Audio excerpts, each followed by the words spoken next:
अरे मूर्ख बना रहे हो तुम लोग। दुनिया को दिखाने के लिए चंद्रयान पर यात्रा कर रहे हो और भारत के नागरिकों की सोच तुम वैज्ञानिक भी नहीं बनने दे रहे हो। भारत के सुविचारित षड्यंत्रकारी शोषक वर्ग की पार्टी है कांग्रेस पार्टी। अपना चेहरा उदारवादी रखती है और ये खेल भारत में 75 सालों से चल रहा है। आएगी कांग्रेस जाएगी, भाजपा आएगी, भाजपा जाएगी, कांग्रेस आएगी। बीच के सारे दलों को पिसना होगा। तो ये खतरा इससे स्पष्ट रूप से झलक रहा है। दोस्तों नमस्कार। दोस्तों आप देख रहे हैं इंडस न्यूज़ 24/7। मैं हूं संतोष शाक्य। दोस्तों लखनऊ में आया हुआ हूं और मेरे साथ उत्तर प्रदेश के कद्दावर नेता पूर्व कैबिनेट मंत्री दद्दू प्रसाद जी हैं। तो हम उनसे बात करेंगे। बेसिकली एक मुद्दे को लेकर बात करेंगे जो अभी चल रहा है, वन नेशन वन इलेक्शन। सरकार बात कर रही है कि देश भर में एक चुनाव कराया जाए और एक ही देश है इसलिए। तो मोदी जी इसके लिए विशेष सत्र भी बुलाया है उन्होंने 18 सितंबर से 21 सितंबर तक। कहा जा रहा है कि इस सत्र में ये जो बिल है ये लाया जाएगा। तो मंत्री जी आपका बहुत बहुत स्वागत है हमारे चैनल पर। जी शुक्रिया। ये भारतीय जनता पार्टी तो अभी गाहे बगाहे बात कर रही थी कि वन नेशन वन इलेक्शन, तो परंतु आज विधिवत दिल्ली से खबर आई है, अभी अभी आई है कि भारतीय जनता पार्टी ने इस संबंध में पूर्व राष्ट्रपति माननीय रामनाथ कोविंद की अध्यक्षता में एक कमेटी गठित करने का फैसला लिया है, जिससे कि वन नेशन वन इलेक्शन के दिशा में एक ड्राफ्ट तैयार किया जाए और जो लोक प्रतिनिधित्व अधिनियम है भारत में 1952 संचालित है और उसी के आधार पर पूरी चुनाव प्रक्रिया संपन्न की जाती है। तो उसमें बड़ा बदलाव लाने का काम किया जा रहा है। मैं समझता हूँ ये देश के लिए खतरनाक है। भारत का जो मास बेस्ड डेमोक्रेसी की अवधारणा है, जन आधारित लोकतंत्र, तो जिसको मानवर कांशीराम जी ने निर्धनों का लोकतंत्र के रूप में कामयाब बनाया, उसको पूंजीवादी ताकतें धन आधारित लोकतंत्र के रूप में चेहरा आज पूरे देश के सामने है। इसी को नरेंद्र मोदी सरकार बड़ा स्वरूप और विस्तारित करने जा रही है और वन नेशन वन इलेक्शन के अवधारणा को लागू होने के बाद देश में बाइपोलर सिस्टम अर्थात द्विदलीय शासन प्रणाली लागू होगी, जिसमें सारे मध्यम वर्गीय मझोले भिन्न भिन्न संस्कृतियों के जीवन यापन करने वाले लोग, विभिन्न भिन्न सभ्यताओं और संस्कृतियों, जिसको भारत के संविधान ने पूरी स्वतंत्रता के साथ आत्मसात किया है। और भारत की खूबी यही है कि सभी को आगे बढ़ने का और स्वतंत्रता के साथ जीवन यापन करने का अवसर मिले, इसको समाप्त किया जाएगा ये द्विदलीय शासन प्रणाली से। बीच के जो छोटे दल होंगे उनके लोकसभा में या विधानसभाओं में कोई आवाज़ ही नहीं रहेगी, बल्कि छोटे दल समाप्त हो जाएंगे और भारत को एक तीव्र ध्रुवीकरण की प्रक्रिया से गुजरना होगा, जिसमें एक सत्ता पक्ष और केवल दूसरा विपक्ष जो अमेरिका में हम देख रहे हैं वो भारत में घटित होगा। और इसके आधार पर जो शेड्यूल कास्ट, शेड्यूल ट्राइब्स और ओबीसी और धार्मिक अल्पसंख्यकों का भारत की संसद में प्रतिनिधित्व हम देखते हैं, तो उनको अपनी स्वतंत्रता का हनन करके और किसी न किसी दल की गुलामी स्वीकार करनी पड़ेगी, अधीनता स्वीकार करनी पड़ेगी और भारत में फिर हम अध्यक्षीय शासन प्रणाली और अध्यक्षीय शासन प्रणाली का फिर अंतिम उत्कर्ष और अंतिम परिणाम आएगा कि तानाशाही पूंजीवादी भारत में शासन प्रणाली लागू होगी। इसलिए प्रत्येक नौजवान को जो भारत का जो वर्तमान संघीय डेमोक्रेसी है, भारत में जो लोकतंत्र है, संघीय ढांचा है, जो उसको बचाया जाए और ये बहुदलीय शासन प्रणाली जिसमें कि सभी छोटे मझोले दलों को भी अपना प्रदर्शन करने का, उठ खड़े होने का, अपनी आवाज़ को भारत की संसद में अपने प्रतिनिधित्व को पहुंचाने का, हालांकि धन आधारित लोकतंत्र के माध्यम से, मनी माफिया मीडिया के लोकतंत्र के माध्यम से ये कुचला गया है और जो जन आधारित लोकतंत्र है उसका गला मरोड़ दिया गया है। पर हम इसमें भी उम्मीद करते थे, और ख़ासकर मानवर कांसीराम जी से प्रेरणा लेकर के, जिन्होंने भारत में वोट की बिकवाली बंद कराई और निर्धनों को भी लोकसभा और विधानसभा में जीतने का और अपने नुमाइंदे भेजने का अवसर मिला, जिसमें बड़ी संख्या में गरीब की झोपड़ी से भी लोग निकल करके लोकसभा में, विधानसभा में पहुँचे। तो ये पूंजीवादी ताकतों ने वो सारा कुछ समाप्त कर दिया है और अब अंतिम परिणति ये घटित होने जा रही है। 18 सितंबर से जो संसद का विशेष सत्र बुलाया जा रहा है, हम माननीय रामनाथ कोविंद का जो परफॉर्मेंस रहा है उसके आधार पे हम अनुमान लगा सकते हैं कि दुनिया को दिखाने के लिए कि हमने भारत के पूर्व राष्ट्रपति के अध्यक्षता में एक कमेटी बनाई है, तो दुनिया में अपना चेहरा चमकाने के लिए, पर वो पूर्व राष्ट्रपति कैसा है, क्या उनकी स्वतंत्र चेतना है, क्या वो भारत के लोकतंत्र के संघीय ढांचे को बचाए रखने के लिए दृढ़ प्रतिज्ञ व्यक्तित्व हैं वो। उनका 5 साल का राष्ट्रपति का कार्यकाल देख करके ऐसा प्रतीत होता है, जहाँ पर एक तरफ उन्होंने जगह जगह मंदिरों में धक्के खाए और तमाम के भाजपा के कार्यक्रमों में उन्हें अपमानित होना पड़ा, सरकार के कार्यक्रमों में उन्हें अपमानित होना पड़ा। पहली बार हमने देखा कि भारत का राष्ट्रपति प्रधानमंत्री को झुक करके नमन करता है, वंदन करता है। तो ऐसे माननीय रामनाथ कोविंद से क्या उम्मीद की जा सकती है। लेकिन सर, आपने बहुत सारे सवाल उठाए कि इससे संघीय ढांचे को खतरा होगा। दूसरी बात आपने कही कि ये पूंजीवादी लोग पूरे देश के तंत्र को कंट्रोल करने की कोशिश कर रहे हैं, तो इससे संघीय ढांचे को खतरा कैसे होगा। दूसरा, जो सरकार तो कह रही है कि हम पैसा बचाने के लिए ऐसा कर रहे हैं, लेकिन आप दूसरी बात कह रहे हैं कि पैसा मतलब पूंजीवादियों को सब कुछ नियंत्रण दिया जा रहा है। तीसरी बात आपने कही कि 2 दलीय प्रणाली को ख़त्म किया जाएगा। तो इन तीनों बातों को थोड़ा डिटेल में हमारे दर्शकों को समझाएं। देखिए, हालांकि भारत में जो शोषणकारी ताकतें हैं, यथास्थितिवादी ताकतें हैं, देखिए पूरा जो संघर्ष है इस देश की पुरातन सामाजिक व्यवस्था को, स्टेटस को रखने का और बदलने के बीच में संघर्ष है। कुछ ताकतें हैं जो भारत की पुरानी पौराणिक ऊर्ध्वाधर खड़ी हुई सामाजिक व्यवस्था को बनाए रखना चाहती हैं और एक बड़ी जन जागृति भारत में आई है।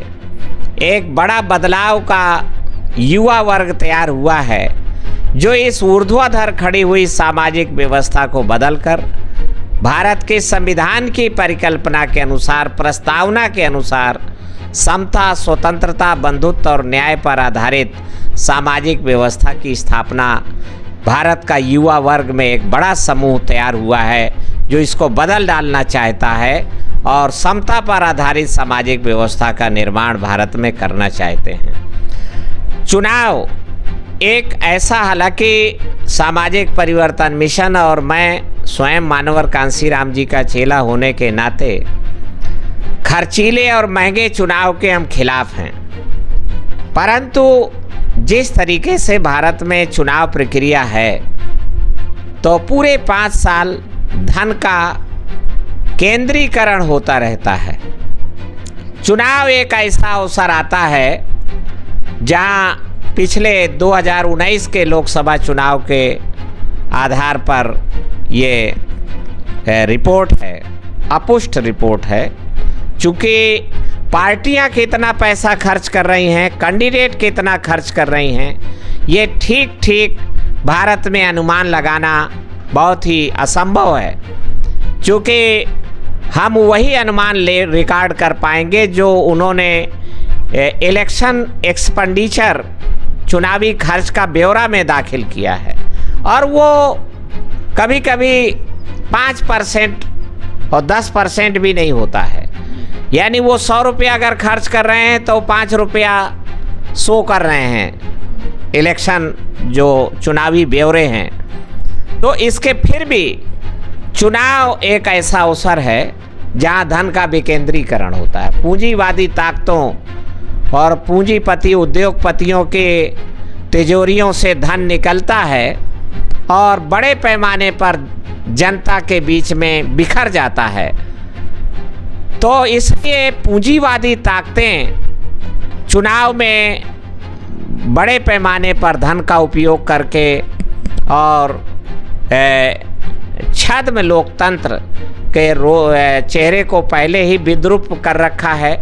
अब ये तो पूरी तरीके से तानाशाही शासन और पूंजीवादी शासन के तरफ हम बढ़ रहे हैं, जिसमें कि जो हमारे डेलीगेट होंगे संसद के अंदर, उनको अपनी आवाज़ उठाने का, जनता की आवाज़ उठाने का कोई अवसर ही नहीं होगा। केवल प्रेसिडेंट बोलेगा। अमेरिका को देखते नहीं हैं, किसी सीनेट की कभी आवाज़ हम सुनते हैं? यूके में भी हालांकि लचीली डेमोक्रेसी है, पर कोई वहाँ का डेलीगेट की हम आवाज़ सुनने को नहीं मिलती है। तो इसलिए, जबकि भारत में आज है कि भारत के मेंबर पार्लियामेंट की भी हम आवाज़ सुन सकते हैं, उसकी भी अपना मत है, विचार है, और इसलिए ये खतरनाक होगा। 1 नेशन 1 इलेक्शन, और ख़ास करके जो नव जागृत उभरता हुआ वर्ग तैयार हो रहा है, जो पिछले 50 सालों में शिक्षित हुआ है, 50 सालों में थोड़ा बहुत धन उसके पास आया है, अपने पैरों पर खड़े होने लायक स्वचेता बना है। अरे हजारों साल तक तो हमें कहा गया, 90% आबादी को कहा गया कि आपको सोचना नहीं है। हम है ना सोचने के लिए आपको अपने लड़के का नाम नहीं रखना है, हम सोचेंगे आपके लड़के का क्या नाम हो। आपको अपने लड़के की तारीख रखने, शादी की तारीख के बारे में नहीं सोचना है, हम सोचेंगे। आपको गृह प्रवेश के बारे में नहीं सोचना है, हम सोचेंगे। तो सोच को विकसित किया शिक्षा ने, और ये 50 साल ही हुआ है ठीक से। हजारों साल से भारत में शिक्षा बाधित रही, इसलिए इसके माध्यम से अब सोच को कुंद कर देने का, सोच को कुचल देने का, स्वतंत्र सोच को दबा देने का एक षड्यंत्र आरएसएस नियंत्रित भारतीय जनता पार्टी ने बुना है। और भारतीय जनता पार्टी का स्पोक्स पर्सन है नरेंद्र मोदी, प्रवक्ता है वो। तो वो इसलिए नौजवानों का मैं आह्वान करना चाहूँगा, और जो लोकतंत्र पे भरोसा रखने वाले लोग हैं, भारत के संविधान का जो संघीय ढांचा है, 2 तरीके की शासन प्रणाली भारत के संविधान में स्वीकार की गई।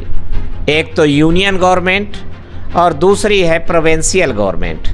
दोनों के लिए डेलीगेट चुनने का, नुमाइंदे चुनने का अधिकार जनता के पास है, और बालिग मताधिकार। देखिए 1986 में एक अद्भुत घटना भारत में हुई, जिसने भारत के लोकतंत्र की ताकत को बहुत प्रभावित किया। बच्चा जब नौजवान होता है और बालिग होकर के और सोच विचार करता है और समाज के बारे में सोचता है, तब उसके हाथ में बैलेट पेपर दिया जाए तो वो ज़्यादा गंभीरता के साथ, ज़्यादा मजबूती के साथ सोच करके और भारत के भविष्य का फैसला करता है। पर अभी उसका टीन एज नहीं खत्म हुई है।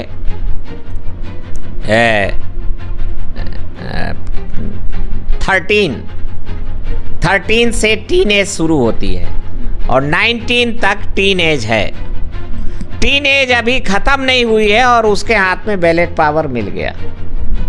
तो इसी का तो तानाशाही और पूंजीवादी ताकतें दुरुपयोग कर रही हैं और भारत के लोकतंत्र को निश्चित रूप से जब ये 18 साल की मतदाता की उम्र आई है तो प्रभावित किया है। मैं नहीं कह रहा हूँ कि गलत किया है, पर एक बड़ी ताकत ये इस किस्म की आई है और उसका भी प्रभाव कि बिना सोचे विचारे वन नेशन वन इलेक्शन के एक रिदम बनाने में तो जादूगर है नरेंद्र मोदी। हम उसकी इस कला का लोहा मानते हैं। तो ये पर देश के जो संघीय ढांचा है और प्रांतीय ढांचा है, दोनों को तहस नहस कर देगा। फिर जो प्रांतीय सरकारों में छोटे दल हैं, वो इस तरीके से नरेंद्र मोदी, कांग्रेस पार्टी जो उसकी सौतेली बहन है, जो उसकी चचेरी बहन है, उसको भी मजबूत करने का और तीसरी ताकतों को खत्म कर देने का, तीसरे मोर्चे को खत्म कर देने का। तीसरा मोर्चा में है कौन? कांग्रेस भारत के शोषक वर्ग की पार्टी है। भारतीय जनता पार्टी भारत के सुविचारित षड्यंत्रकारी शोषक वर्ग की पार्टी है। कांग्रेस पार्टी अपना चेहरा उदारवादी रखती है और ये खेल भारत में 75 सालों से चल रहा है कि हमारी जब बदनामी हो जाएगी, हमारा जब चेहरा विद्रूप हो जाएगा, खराब हो जाएगा, तो भाई आप तुम तैयार रहना और तुम्हारी तरफ जनता देखेगी, जब आएगी। दोनों के पास प्रोग्राम वही है। कांग्रेस के पास प्रोग्राम है कि वो इस देश की सामाजिक व्यवस्था को बनाए रखना चाहती है, शोषण की व्यवस्था को, अंधविश्वास की, परंपरावादी, दकियानूसी, आडंबरवादी, पाखंडवादी, वैज्ञानिकता के खिलाफ। अरे मूर्ख बना रहे हो तुम लोग। दुनिया को दिखाने के लिए चंद्रयान पर यात्रा कर रहे हो और भारत के नागरिकों की सोच तुम वैज्ञानिक भी नहीं बनने दे रहे हो और भारत का रहन सहन, भारत की सभ्यता को आप कूपमंडूकता, अंधविश्वास और पाखंड, अवैज्ञानिकता की तरफ ही बनाए रखना चाहते हो।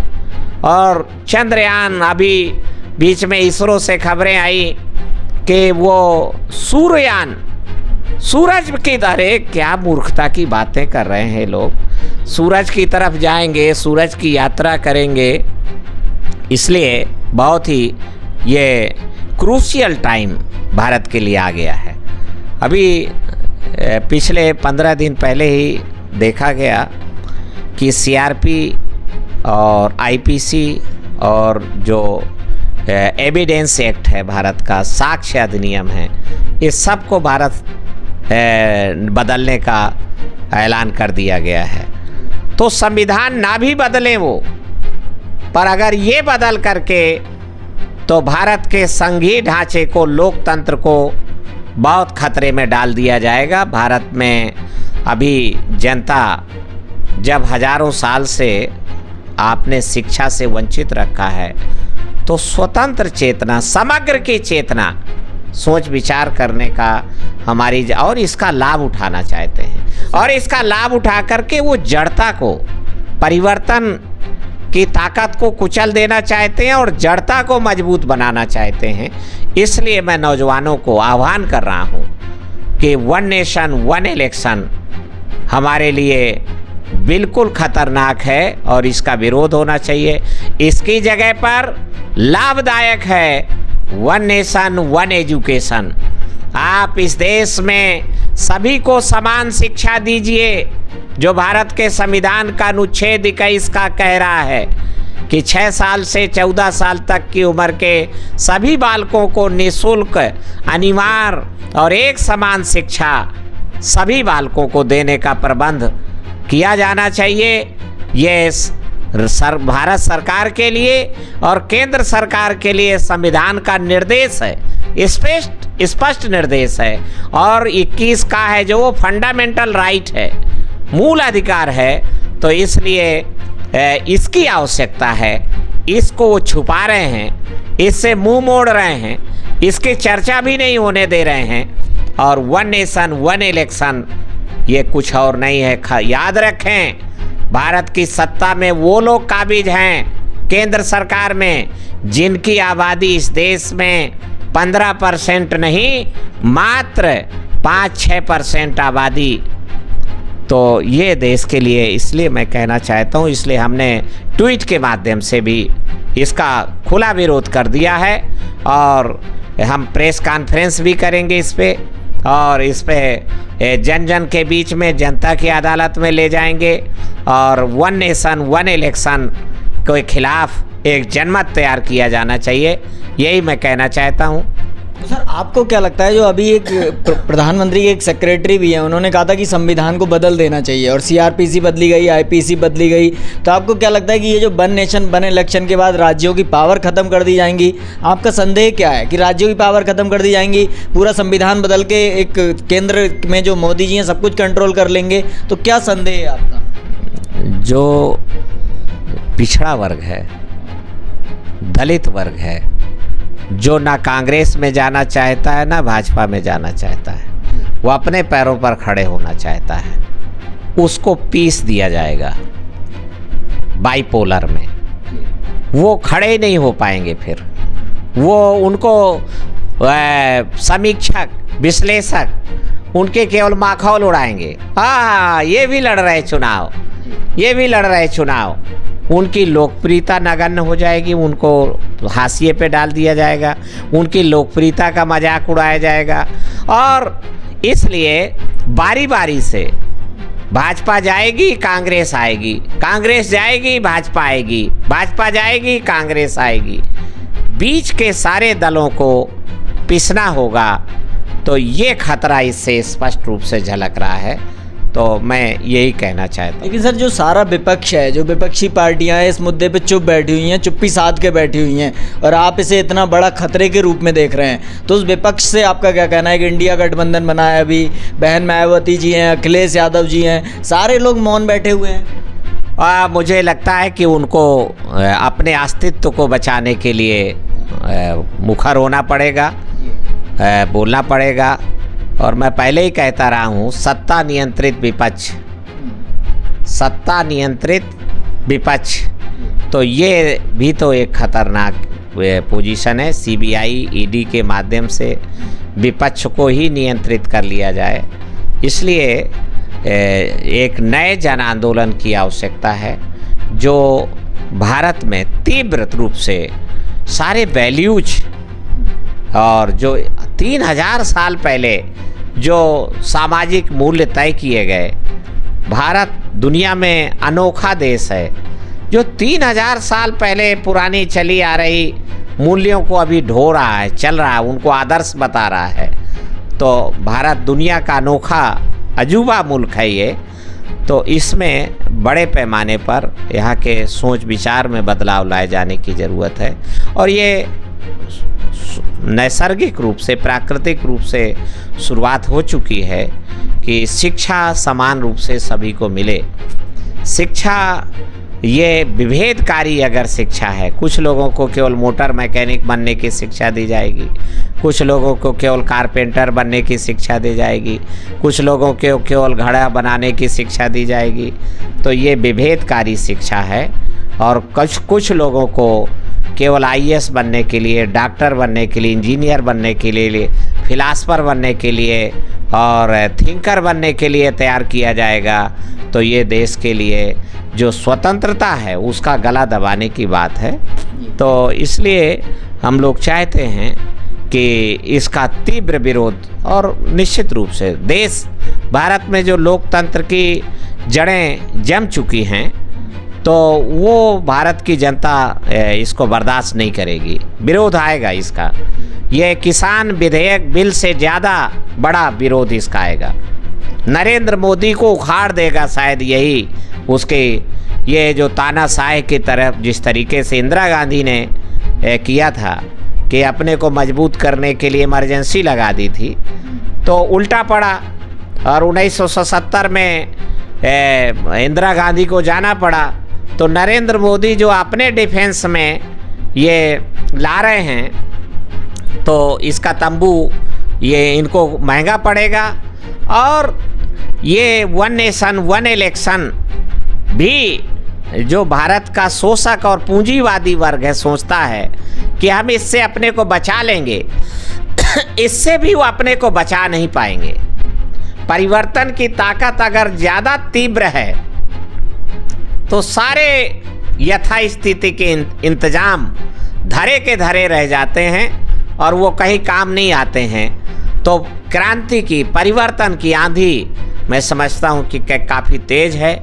नौजवानों को और एक स्वतंत्र चेतना के साथ नए सामाजिक मूल्यों के साथ सोच विचार करने की ज़रूरत है।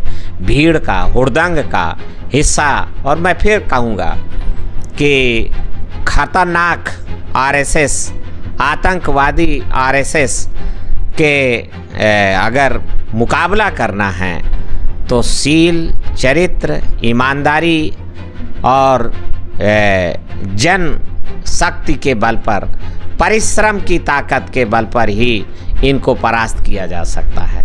जो लोग कह रहे हैं कि साम दाम दंड भेद छल कपट से हम इनको परास्त करेंगे, वो लोगों को मूल्यों से भटकाने के अलावा हुड़दंग के रास्ते पर, क्योंकि नाजी तो चाहता ही है कि क्रांतिकारी गलती करें और हम फौज और पुलिस के द्वारा उनको कुचल दें और दुनिया में कहें कि देखो ये आतंकवादी थे, ये गलत कर रहे थे और इसलिए सरकार ने लाइन ऑर्डर मेंटेन करने के लिए इनको कुचल दिया, इतने हजार हमें आदमी मारने पड़े, नहीं तो सभ्यता ही नष्ट कर दे जाते।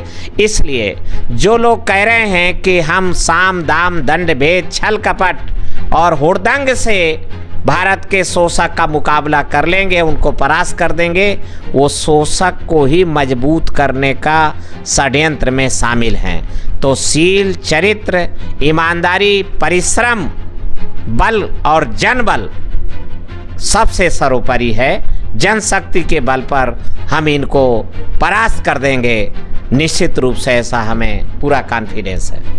तो दोस्तों ये थे हमारे साथ दद्दू प्रसाद जी, जिनका कहना है जो पुरजोर विरोध कर रहे हैं वन नेशन वन इलेक्शन का, जो सरकार लाने की कोशिश कर रही है, सरकार ये बिल लाने की कोशिश कर रही है, तो उसका विरोध कर रहे हैं। तो सर हमसे बात करने के लिए बहुत बहुत धन्यवाद। धन्यवाद। आपको हमारी आवाज़ को पहुँचाएँ और लोगों तक पहुँचाएँ, लोग नौजवान उठ खड़े हों इस पर।